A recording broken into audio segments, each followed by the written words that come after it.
Nakatanggap ang Metropolitan Development Authority ng 10 motorcycle units ngayong araw mula kay Senator Sonny Angara.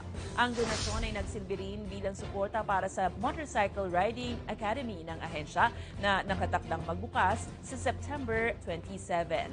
Ayon kay Senator Angara, patuloy nitong susuportahan ng MMDA at asahang hindi mababawasan at madaragdagan pa ang nakalaan na budget para rito.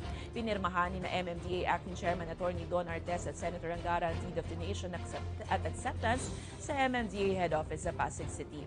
Ang Motorcycle Riding Academy ay nagbibigay ng formal at basic training para sa mga riders ukol sa tamang pagmamaneho ng motor, disiplina at mga batas trapiko. Layunin din itong mabawasan ang mga aksidente at mapalawig ang kaligtasan sa kalsada. September 27 po ang opening. I-inaugurate na po natin yung Motorcycle Riding Academy. Tapos na po siya. Inaayos na lang po yung konting ground preparations. Soon mag-start na tayong mag-accept ng enrollees via online. We'll make the announcement soon. Asahan po ninyo yung tulong po natin bilang chairman ng Senate Committee on Finance dahil kinikilala po natin yung dagdag ginhawa at benepisyo na binibigay ng inyong ahensya dito sa Metro Manila.